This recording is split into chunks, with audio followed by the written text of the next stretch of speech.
We have the world's biggest YouTuber and top content creator Levy Rozman waiting for his opponent Robert Hess. And this is the second round of the Daniel Naroditsky Memorial Rapid 2026 happening in Charlotte, North Carolina in USA. And you can see Levy there. He's turned up to pay tribute to Daniel Naroditsky and of course Robert Hess. Well, the combo of Hess and Dania, what an incredible one. Pawn to c4 played by Hess, and they both are on 1 out of 1. This is the second game. Levy takes his time and plays pawn to b6. Knight comes out to c3. Bishop b7 played. On the long diagonal, the knight comes out to f3. And interesting to see what setup black takes, because all these pawns are now flexible. He brings his knight out. It's a hyper-modern chess at its best.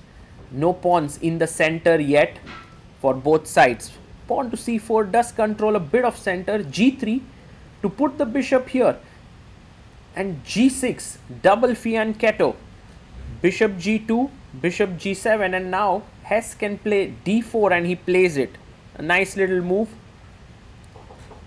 I already like white's position here, but knight e4 is a smart move, because generally trading of these knights is to black's advantage, and you can't take advantage of this diagonal just yet. Like for example, a move like knight g5 meets with knight c3 attacking the queen. So knight takes knight, bishop takes, and white castles. So Hess playing this calmly, safely, and maybe he can try for moves like b3, bishop b2 next, and just continuing normally. But maybe b3, there is c5, and bishop b2, there's knight c6. That could become a bit tricky with the d4 pawn. So he goes queen d2. Maybe, I'm not sure where the queen is heading. Queen e3, queen f4. Those can be the ideas. Knight c6. Levy is like, I'm not going to touch my central pawns at all. Knight comes to c6, and now d5 can be pushed. But rook d1 played. What's the point? If I take here, bishop takes, you can't take on d4 because the rook is hanging. Got it. Pawn to d5. Wow, that's a good move by Levy. If you take, he wants to take with the queen. Queen e3. But now knight b4. Maybe this is the move that Robert has missed. Knight coming into c2. Forking. Yes, he finds it. Levy playing like a GM here. Knight b4. Excellent move. Robert has to go knight e1. That's the kind of move that you don't want to be making. But then how else can you stop knight c2 business? Bishop takes bishop. King takes. And now can we simply snatch the pawn here and be a pawn up? Takes. Black has won the pawn, and with minimal pawn moves, Levy has a nice advantage. Queen c3. Robert hopes that the knight moves away and he can win the c4 pawn. For example, knight d5, queen c4. White is actually better here. The only move that Levy has to get a big advantage is queen d5 check. With this, he protects the pawn here on c4. Plays queen to d5. Nice move. Okay, you can bring your knight back. You can play f3, or you can come back king g1. He goes pawn to f3, but that's a mistake. Yes, he wants to play e4, but there is c5 defending the knight and attacking the pawn. You can't take on c5. Queen takes d1 is hanging. And Hess down to 3 minutes. Levy has 6 minutes on the clock. Can he find pawn to c5? Boom! Pawn to c5 played by Levy Rozman. Excellent move. e4. And now queen e6. He goes back. Not indulging in any tricks here. Just simple queen e6. Pin is there. Queen a3. And his point is, if you take pawn takes pawn, the b4 knight is hanging.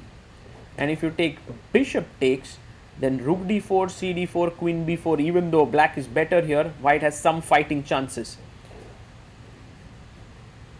So queen a3. Another point is knight c2 is covered, so you can't play that. Rook d8, a brilliant move, attacking d4. You can't take once again, d1 is hanging. And pawn push to d5 looks like the natural move, but Levy has something prepared here. He has 4 minutes 46 seconds while Robert Hess has only 41 seconds, and boom, knight takes d5. Excellent move. If you take e d5, queen e2 check, and you drop the rook.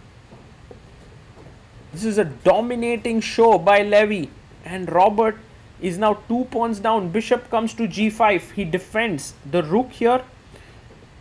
The rook is defended. Maybe now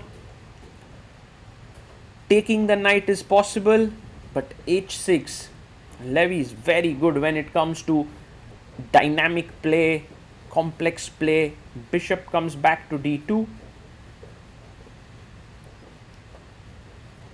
And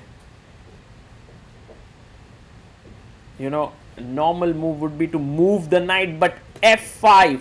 And now the point is, if you take e takes d5, which Robert does, well, he's down to 11 seconds. Levy wants to swoop in with the queen. Queen e2 check. Is there a mate? Is there some kind of a mate? Now look at this. Queen e2 check. If king h1, queen f1 is checkmate. If queen e2 check, king g1, bishop d4 is trouble. So queen e2, the best move is king h3. But now can we smoke the king out? Queen f1. No, there's knight g2. Ooh, this has deep calculation. Check. King h3. And now there is an insanely good move, which is g5 here. Wow, Levy finds it. g5. What a beautiful move. And his point is to go g4 even. Now the queen trade is offered by Robert Hess. g4 check. Pawn takes pawn. Pawn takes pawn. The king has to keep moving forward. Is there a mate? Bishop f6 check.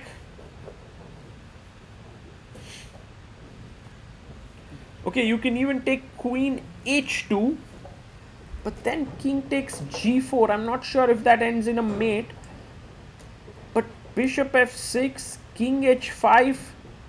Look at this, king h5. There's rook d5 check. So he plays that, rook d5.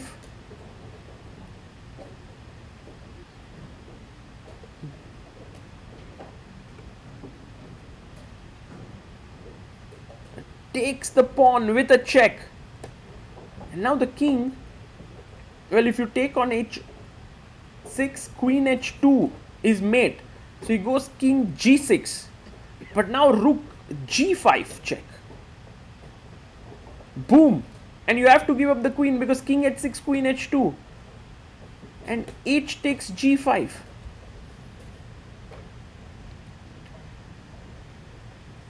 Levy calculating this through hg and bishop c3. And now can you finish this off with the king here? Wow. The king is dragged out into the open. Queen check, king h5, and king g7 takes on f6, king f6, and rook h8 is a mate. He resigns there. Levy Rozman scores an amazing win over Robert Hess. What I liked about Levy's play was his dynamic understanding of the position, playing hypermodern chess, striking in the center, and then calculating to precision to checkmate Robert Hess's king. Brilliant chess.